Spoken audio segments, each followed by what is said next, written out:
This is the 2023 Honda NC750X, a mid-sized motorcycle that Honda classifies as an adventure bike. I've had the opportunity to spend a few weeks riding this motorcycle and have developed sort of a love-hate relationship with the bike. So in this video, I'm going to tell you what I love about the NC750X and what I'm not so crazy about.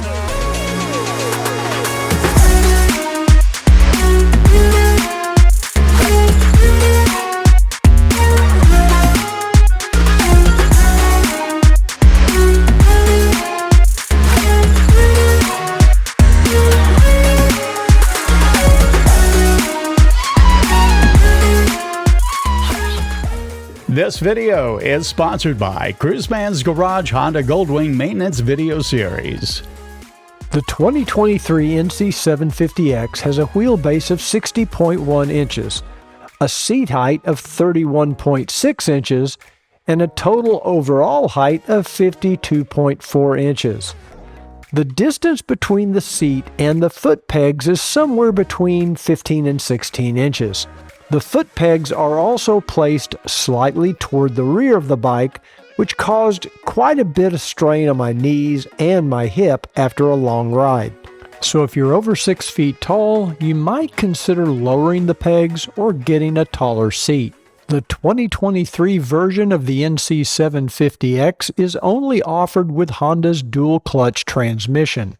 So you can ride this motorcycle in fully automatic mode, or you can manually shift using paddle shifters. So I'm taking this NC750X out for a little ride. It is an absolutely perfect day here in Dallas-Fort Worth. Almost no wind. And just want to talk a little bit about the ride and the handling on this motorcycle. The bike is obviously different than what I'm used to riding. Since I'm used to a Honda Goldwing, it's, this bike only weighs, it's under 500 pounds. It's very nimble. You do sit up a little high on the bike. Your foot position, or mine, at 6'2", with a 32 to 33 inch inseam. My knees are pretty bent, and the feet are pretty far back,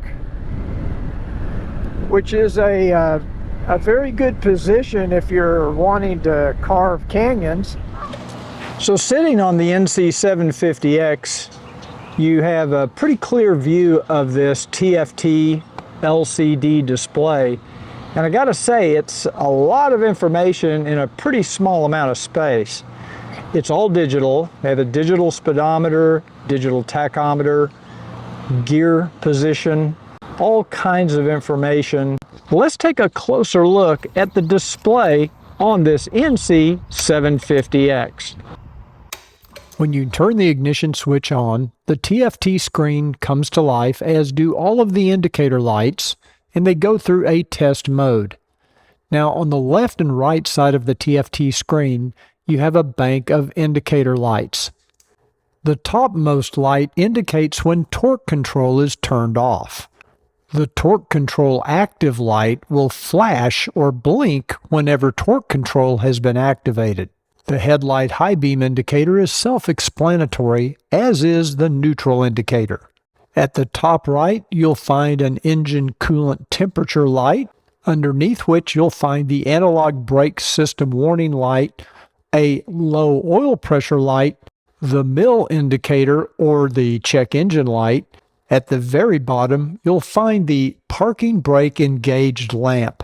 At the top right is a multicolored line that will flash on and off and in different colors to indicate different riding conditions. I found it kind of distracting, and I think I'd try to figure out how to turn that off if I could. At the very outside edges of the display, you'll find the turn signal indicators. The TFT screen in the center puts a lot of information in a relatively short amount of space. Starting at the top left, we have a very nice and easy to read fuel gauge. In the center top, we have the current time, a very prominent gear indicator, and an even more prominent digital speedometer right in the middle of the screen. The tachometer displays graduated bars along this line. To the right of the speedometer, you can see the currently selected ride mode. Ride modes can be changed using the mode and select buttons on the left-hand control. And you can choose between Sport, Standard, a user-definable mode, and Rain mode. To the right, you can see the individual settings for power, engine braking, torque control, and drive level.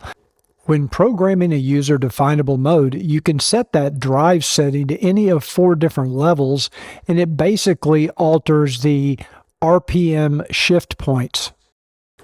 The Info 1 screen at the bottom right corner can display a variety of information, and you can cycle through different displays using the select buttons on your left-hand control. Same thing for Info 2 screen. You can cycle through a variety of different information.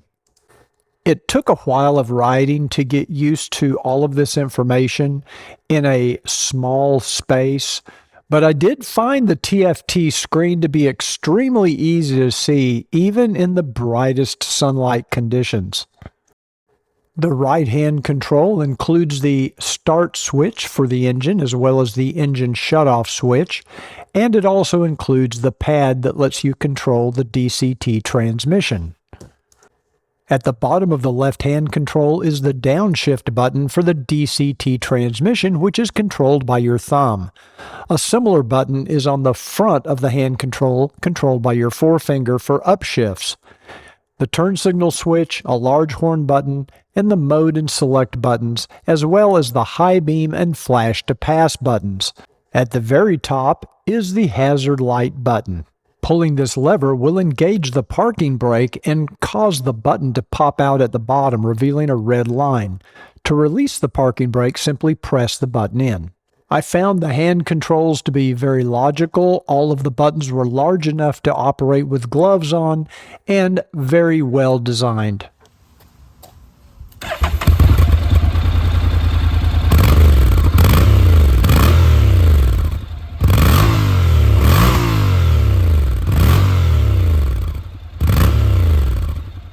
Okay, now it's time to see what this 745cc parallel twin with, I think it's 58 horsepower, to see how it performs.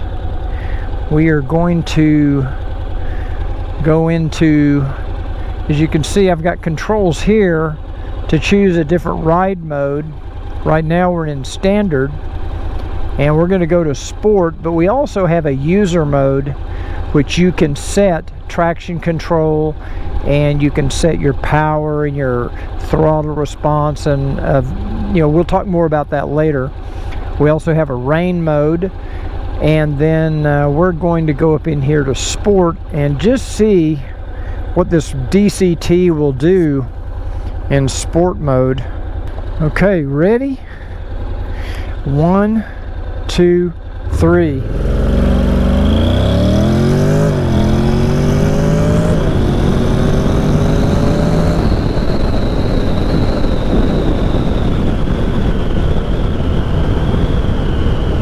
Well, in sport mode, I never got out of third gear. I didn't want to go much faster because of this car in front of me. Okay, we ready? 1, 2, 3.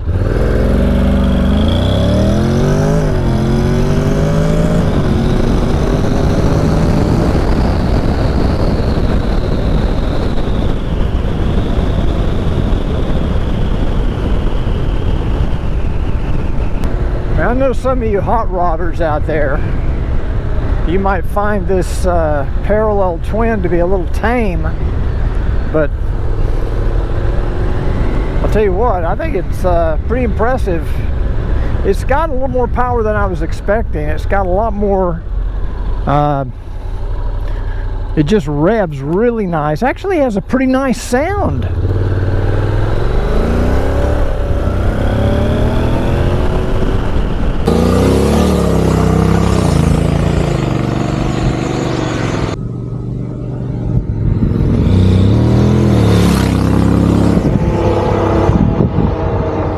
The power comes from this 745cc twin parallel single overhead cam engine with a 55-degree slant forward. That keeps the weight a little bit lower for better handling. This engine has a 10.7 to 1 compression ratio, and it'll run just fine on 86 octane. The engine produces 58 horsepower at 6,850 RPM, and it produces 51 pound-feet of torque at 4,750 RPM. And in 2023, every NC750X is mated to a dual clutch transmission. There are 4 different ride modes for the DCT: Rain, Sport, Standard, and a user programmable mode. I kind of wish my Goldwing had a user programmable mode. The NC750X also has Honda's selectable torque control. You can actually tweak this one to any of 3 different settings. All 58 horsepower gets to the rear wheel via a chain drive. We're going to do a little brake test here. Okay, let's see what these disc brakes can do. 1, 2, 3. Not bad. Not bad considering we only have a single disc up front and a single disc in the rear. So to bring the 493-pound NC750X to a stop, you've got a single disc in the front, 320 millimeters or 12.5 inches, mated to a 2-pot Nissan caliper. The front wheel is a 17-inch cast aluminum, and the front tire is a 120/70 ZR17. Out back, you've got a single disc, 240 millimeter diameter or 9.4 inches, mated to a single pot caliper. And Honda included 2-channel ABS front and rear. You can tell by the little slots in the brake disc here. Oh, and in case you missed it, this down here, that's the parking brake. The rear wheel is also a 17-inch cast aluminum, and it's wrapped in a 160/60 ZR17 tire. Nobody is going to mistake the NC750X for a long-distance touring bike. Of course, I'm used to riding a Honda Goldwing, which is purpose-built for touring. Nevertheless, I did put more than a few highway miles on this bike, and I found it to be able to keep up with busy freeway traffic here in Dallas-Fort Worth. And it felt pretty stable for a 493-pound bike. At 70 miles per hour, there is minimal vibration coming through the hand grips and foot pegs, but really not bad. If you plan to ride more than just a few highway miles on this bike, you might want to budget for a larger windscreen. It's that wind that really beats you up at highway speeds. So with a larger windscreen and perhaps some panniers and a top box, you could turn this into a decent day ride road bike to get you to and from your favorite section of twisty roads. And then there's the seat. This experience is going to be different for every rider, but I found the seat to be a little stiff, forcing me forward almost like a sport bike seat would do. After a couple of hours in this seat, I was ready to get off. However, a younger rider would most likely not be bothered by this. It's those twisty roads and switchbacks. That's where this bike is really going to come into its own because it has great handling characteristics. This little 750 is a little different than what I'm used to. A little more cramped. The riding style is pretty much almost feels like you're on a sport bike because your feet are up under you. Like right now I'm getting a little bit of a hip cramp in my left hip. I don't get it all the time. Sometimes and I get it on the Goldwing sometimes. So it's not just the NC that does this. I can see where it might make a really nice, for those of you that do own a Goldwing, maybe you're looking for a second bike as a smaller commuter bike or something around town. Just something that's a little sportier, a little more fun. Or for some of you that You want this as your everyday primary commuting bike. Most of my time on the NC750X was riding on surface streets, commuting back and forth from my morning coffee hangout. This is one area where this motorcycle really shines. The bike has excellent handling and gets insanely good gas mileage from the 3.7 gallon fuel tank. I averaged just under 50 miles per gallon during my testing. The 41mm front forks and the ProLink single shock in the rear are compliant enough to soak up railroad tracks and most road imperfections, but firm enough to provide a sporty feeling on twisty roads. As I mentioned previously, the seat is firm but fine for short commutes, and the short windscreen is acceptable for sub 45 mile per hour riding. Some might consider the DCT in standard ride mode to be a little tame, but there's always sport mode if you want more thrills. Or you can set up your own custom ride mode, or put the DCT in manual mode, shift manually and rev to your heart's content. I found the DCT in standard mode to be perfect for everyday round town riding because it delivers crisp but smooth upshifts and downshifts. Personally, I think it's the perfect transmission for this motorcycle. And let's not forget the very unique storage compartment that can come in very handy when commuting. But I'm going to cover that in much more detail later on. Since Honda considers this an adventure bike in their lineup, Dale and I decided to go out and put this NC750 to the test. Now, he's on his Africa Twin. He was actually testing out his ability to turn off ABS brakes to see if he could skid the back tire, which he was able to do, something you cannot do on the NC750X. You cannot, or I couldn't figure out how you turn off ABS. We also tried to figure out how you can completely turn off the Honda selectable torque control or traction control, and we never could figure that out either. If you customize a user riding mode, you can set the HSTC to any of 3 levels, but we couldn't figure out how you turn it off completely. After a little riding in the dirt, we decided to see how the NC750X would handle on a gravel road. And here we found a country road that's pretty hard packed. It's not a lot of loose gravel, but it does have some rocks and gravel. And I'd say the bike handles pretty well in this type of situation. Now, later on, I'm going to evaluate why I think calling this an adventure bike might be a bit of a stretch, and I'm not really sure why Honda classifies it as such. If you think this is a mini Africa Twin, you're going to be disappointed. If you're in the market for an adventure motorcycle for serious off-road riding or trail riding, in this engine classification, I think there are some better choices out there like Triumph or BMW and perhaps others. But those motorcycles are also going to be more expensive, and they don't have some of the features and benefits that this motorcycle has.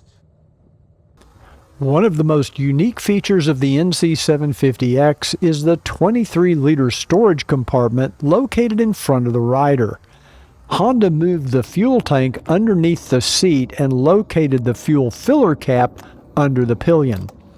That fuel filler location could be a source of frustration for anyone hoping to strap down luggage to their pillion. Nevertheless, the payoff is this large storage compartment that Honda claims can store a full-face helmet.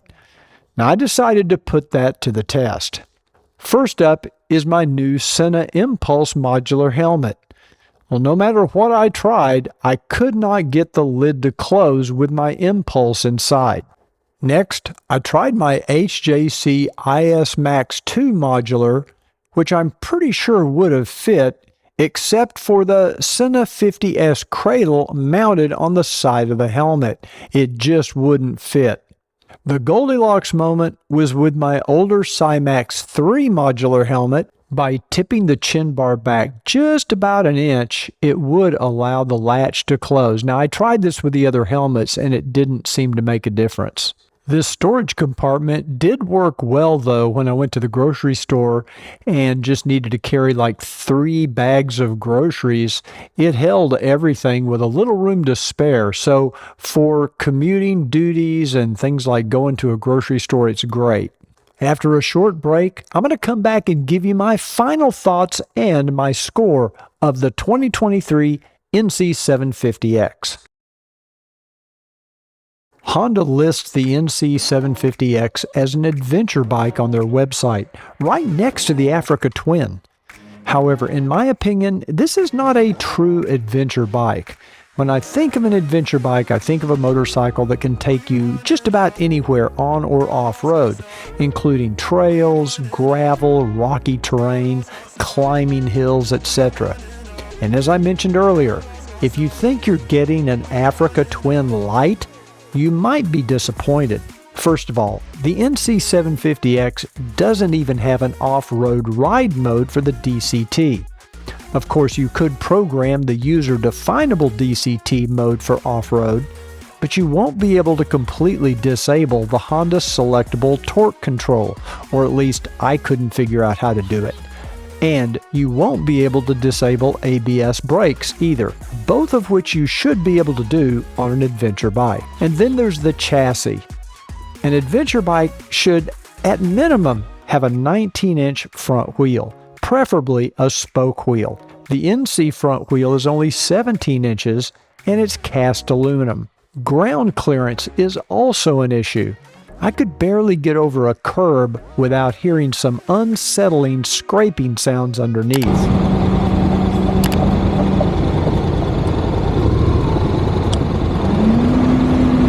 Felt something. Yeah, I just barely felt it. For serious off-road riding, you'll probably want adjustable suspension, which the NC does not have. And the muffler is also too low slung for adventure riding. If you drop the bike on the right side, the first thing to contact the ground is going to be this muffler. Now don't get me wrong, just because the NC750X is not what I would consider a great adventure bike, it's still a great motorcycle. First of all, it's a great looking bike. I love the styling. I think it's got plenty of power, and I love the way they match the DCT to the engine. I think it's a perfect fit. Now, the seating position for me is not perfect, but there's a lot of riders out there for which it will be a perfect fit. And this motorcycle handles like a dream. So here's how I rate the NC750X for 2023. In styling, I'm going to give it a 5 out of 5 because I think it is a beautiful motorcycle. I really love the styling. For performance, I'm going to give it a 4 out of 5. It's certainly not the fastest or most powerful 750 out there, but it's enough. For off-road capability, I can only give it a 3 out of 5. It'll take you down dirt and gravel roads, but that's about it. As far as rider comfort, I can only give it a 3 out of 5 because I'm tall and it just wasn't that comfortable for me, but I think it'll be fine for most riders. As far as technology, I'm going to give it 4 out of 5. I think they did an excellent job designing the TFT screen with all kinds of information, some of which I don't even have on my Honda Goldwing, so it's really a pretty nice setup. It does have ABS brakes and Honda's selectable torque control, which you can adjust. And let's not forget that DCT transmission, which I think is one of the biggest selling points of this motorcycle. I'm going to say maintenance is 3 out of 5. I really don't think this motorcycle is going to be that difficult to maintain. And overall value, I would say, is 4.5 out of 5. This might just be the best overall commuter bike on the market. At under $10,000, you're getting a stylish motorcycle that literally sips fuel and has Honda's reputation for reliability and durability. And if you can't resist riding down a gravel or moderate dirt track, you can do it. probably the best feature of the NC750X is it's simply a fun motorcycle to ride. Every time I got on the bike, I really looked forward to it. It's just got a fun factor that's really hard to measure. So that wraps up my review of the 2023 Honda NC750X. Now, if you enjoyed this video, please give it a thumbs up because that really does help my YouTube rankings. If you have an NC750X, tell me in the comments down below, what do you agree with? What do you disagree with? I always love reading your comments. Thanks again for joining me on Cruiseman's Review. And remember what I always say, ride often, but ride safe.